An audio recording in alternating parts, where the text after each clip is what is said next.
It's time for the halftime report on the Cavalier Sports Network. All right, welcome to your halftime show, where we're going to be interviewing the voice of the Cavaliers right here on the Cavalier Sports Network. It's Todd Pickett. Todd, how you doing? Doing well, thanks. Yourself? I'm doing great. It's glad to be here.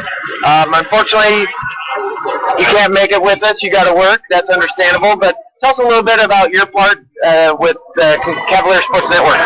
Well, the network started a few years ago. Originally started with basketball. We've carried a few other sports, soccer and baseball occasionally. Those are off campus right now due to construction.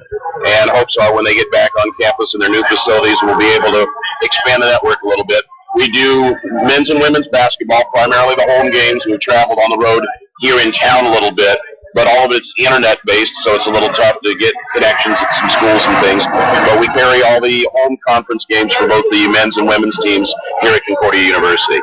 How has it been working out for the games? Do you have a lot of listeners coming in? Well, it's kind of hard to tell. You know, you don't get real numbers or anything. They can look and see how many hits there are, and apparently we get pretty good listenership. The thing that's really nicest about it, what makes it a good feature, you've got alums everywhere who can listen, but especially the parents of the players who are from out of town. The university, of course, recruits up and down the West Coast primarily, and so those parents who don't get a chance to come to a lot of the games get a chance to listen. And so when they'll visit there one time a year, we've got parents from Phoenix or from Eastern Washington or other areas. They'll go, geez, we really appreciate that. It's nice to be able to stay in touch with the kids and see how they're doing. And it's nice to kind of make that connection for me when they pay their campus visit, too. Exactly. What is the Cavaliers doing? How are they doing basically this year?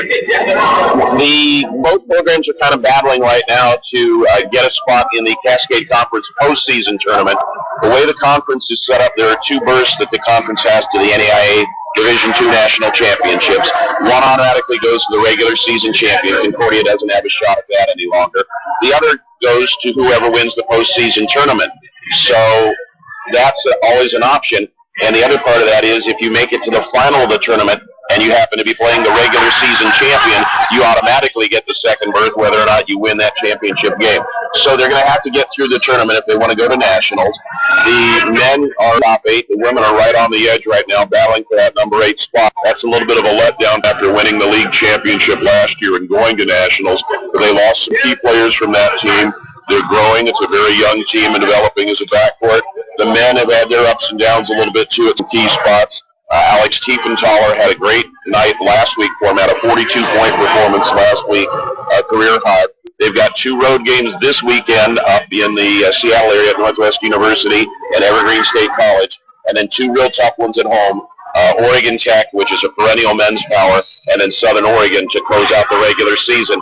And they'll just hope to get in one of those spots. Of course, being in the bottom half of the league means you've got to go on the road against the top team in your first round playoff game.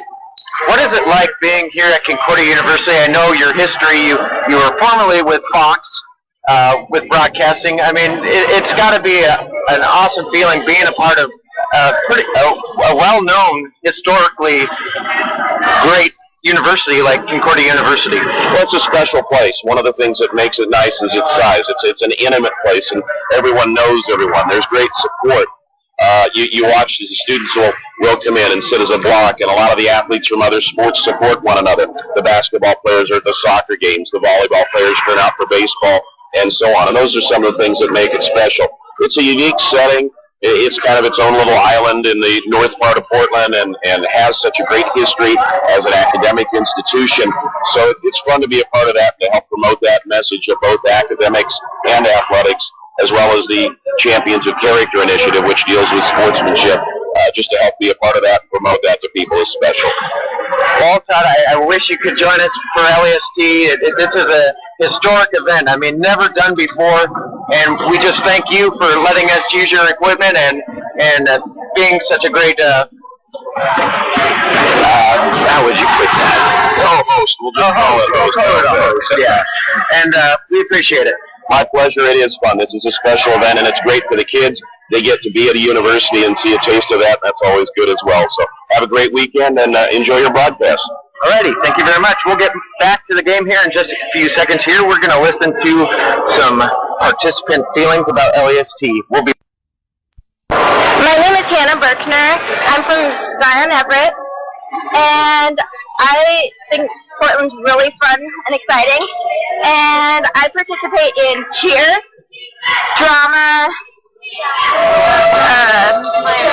choir, and other stuff. Can't remember. Hi. Bye. Thanks for joining us for your halftime report on Cavalier Sports Network. The second half is coming your way next.